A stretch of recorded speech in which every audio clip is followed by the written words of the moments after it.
Well,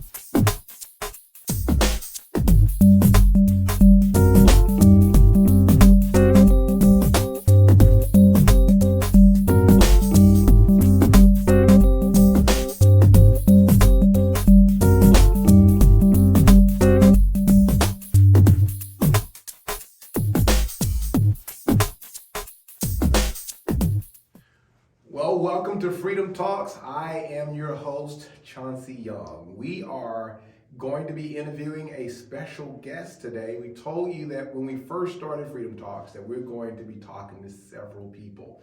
We're going to talk to staff, we're going to talk to leaders, we're going to talk to participants or clients or residents.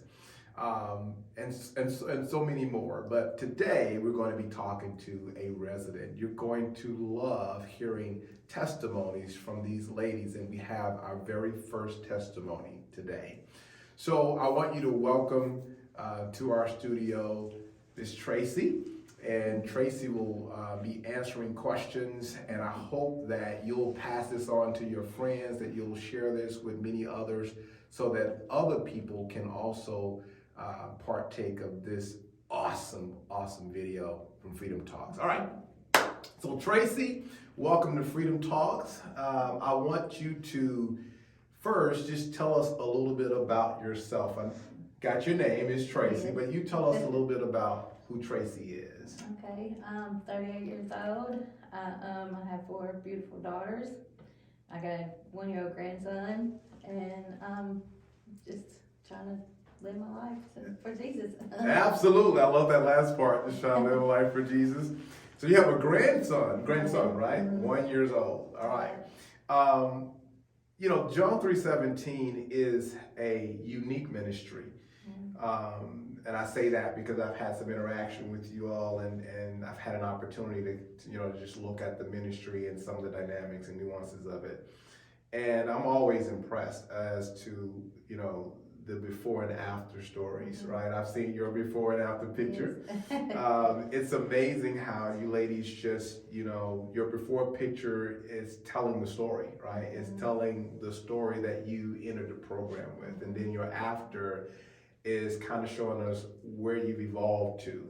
Yes. I want to talk a little bit about that before picture, right? Okay. So we see the before picture, and I was just at a fundraiser, and they were showing you all pictures again. I was like, oh my God, they look like my days. So this is really the true definition of an extreme makeover, right? Yes. So tell us, on the other side of the extreme makeover, tell us what brought you to John 3:17. Go with me to that before picture and tell me the story behind that lady. Okay, well, she was a very lost, broken, lonely lady that I was lost at the very bottom. And I just started crying out to God to help me. I was like, whatever you gotta do, just do it. I don't care what it is. And I got arrested because he knows I'm stubborn, and I would never admit that I need help, but I did need help, and I got arrested, and I finally admitted I needed help, and so I asked to come here to John 3:17, and they let me come. So right, you are one of those unique stories in that your story led you here, and there was a lot to your story, but your story led you here, but not without stopping off at the jail, right? And I like what you said, is that God knew you. He knew what it would take to get you to start thinking about your change process. yes, We talked earlier about your change process, and there were things you were doing that you were totally not proud of today. But there was something that you mentioned that really got your attention other than jail, right? And I want you to talk about that. What was it that got your attention that said, Tracy, yeah, it's time to look at this differently? because I became a grandparent, and grandmas do not. So, do the things I was doing, grandmas do not do that. So, grandmas bake cookies and cakes and stuff, and so, yeah, I knew it was time to change. You had someone now that you felt accountable to. Now, you already felt accountable to your children. Yes. but there is something special about that grandchild being born and you not wanting to continue in that way. What we're dealing with right now, Tracy, in society is that we have absentee parents, right? But I don't think people realize that we also have absentee grandparents, right? Right. And both are bad situations, but I think about my own life. If my grandmother wouldn't have been the grandmother or the grandparent she was, so my parents split up when I was young, and we ended up living in Chicago, but we end up living with my grandmother, right? Yes. So if I didn't have a grandparent that was ready to take on that responsibility when my parents were in their situation, I don't know that I would be here today. Right. In fact, I'm positive that I wouldn't be here today. And we didn't just go to a grandmother, we went to a grandmother who had open arms and was ready to accept us and allow us to grow in her home, and she decided to take that responsibility. So I totally understand what you're saying. I'm a grandparent now, so I totally understand, God calling you out of that, using your grandchild to do so. Right. Were there any other people in your life, or were there any other situations or circumstances or conditions that also push you into that change process? I know, yeah. My children, of course. Mm-hmm. Yeah. My daughter wasn't gonna let me be in his life doing what I was doing, so yeah. Yeah, it wasn't gonna work out. No, it's not. How long have you been in the John 3:17 ministry? Almost 11 months. Wow. So, and it's a 12-month program. So you're almost at the graduation stage. What does it feel like to have come 11 months through this John 3:17 ministry? It feels good. It feels great. It just don't seem like it's almost over, but it is.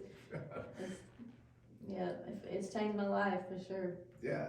So in what ways would you say it's changed your life? Just a lot of healing. I don't have to worry about life, like bills and where I'm going to sleep or what I'm going to eat or anything, just because it's hard to, when you come from a lot of stuff, a lot of trauma, and then the world just keeps throwing stuff at you. It's just hard to, I don't know, it's just a time to heal and rest. Just like he says, it'll give you a place to rest, and this is it. And you don't have to worry about things out there. Absolutely. When I think about the time of rest, you remember when COVID and all this stuff started. I was watching. I love basketball, right? So I watch a lot of basketball. And I remember when the whole COVID pandemic hit, they started what they call in basketball a hiatus, right? And hiatus basically was just a pause, right? And they were saying we're going to have to shut everything down. I remember them pulling everybody out of a particular game, and from that they did a hiatus and they paused the season. And then across the world they were doing a shelter in place, right? Where they wanted everybody to stay in their homes as much as they possibly could. Right.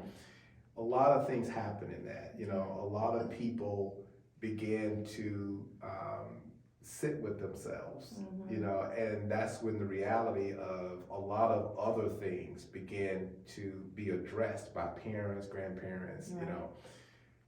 This has been a pause for you, right? Yes. This has been a timeout, I would say, a hiatus, a shelter in place. And John 3:17 is good at being a shelter in place for a lot of you. Yes. And you talked about that healing process. What is it about John 3:17 that you feel helped with your healing process, other than the fact that you are now away from some of those distractions and you don't have to deal with the day-to-day stuff, but what about John 3:17 that helped you to start the healing process? Well, I think it's being with a bunch of other females that are just like you. They're, it's not so rare in here to come from broken places, so, and just to grow with people and, just to be loved on, like you've never been loved on before, just to be accepted and loved on. I think mainly being accepted, because I never felt accepted anywhere. So to come here and know that I fit in, it's good. That helps. I can relax and let the bad stuff out, because everybody else here has bad too. Mm-hmm.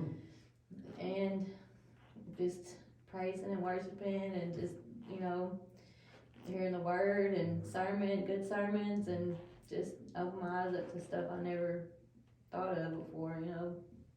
Absolutely. What better place? You talked about the messages, the community, relationships, having the praise, the worship, all the things that God would want to put in a person's life who was coming out of some of the things that you came out of and coming into this whole newness of life idea. One of the things that I think about when I think about what you came out of and what you're coming into is how important it is to have a family, right? And I know at John 3:17, you have people who serve as family members to you. Sisters, brothers, auntie, uncles, grandfathers, papi. So, it's such a blessing to have that. It's a tremendous blessing. And, I would say for people on the other side of it, for instance, sitting in your seat, one of the things and we talked about this before the show, is one of the things that I noticed about you right off is your attentiveness to the message, right? It's almost as if when the message is challenging you and hitting you in the chest, you actually, dive in, just like you lock in and go, I need this, hit me, right? And, instead of bagging up or running, you actually run to the word, and you're more attentive when it starts hitting like that. I would say for any woman that was coming through what you came through and coming out of what you came out of, is that it's really important to run to Jesus, right? Not run from him. Not run from him, right? The message is going to be tough. The message is going to be difficult and challenging. It's going to challenge where you are, but it's all for your healing. As we get ready to close this segment out, there are women like you, right? And that's one of the things you talked about is when you come here, one of the things you realize is that you're not the only one like you. That's right. There are many like you. And there are many like you that have not started their process. They're thinking about it, right? Some may be sitting on the side of their bed. Some may be in their situation right now, crying out like you did. But they want to know that going into a program like this is the right thing to do. What would you say to women that are going to watch this or going to be shown this by their relatives? What would you say to that woman who's thinking about getting into a program and starting her own process? Okay, I would just say, just go do it, because just take that first step and admit that you need help, and the help is here if you need it, if you want it, and just go and just don't look back. Don't think about nothing. Don't worry about nothing. Because just put one foot in front of the other and come get the help, because it's here. I love that. You have been watching Freedom Talking, right? With Chauncey. So again, whom the sun sets free is free indeed. God bless.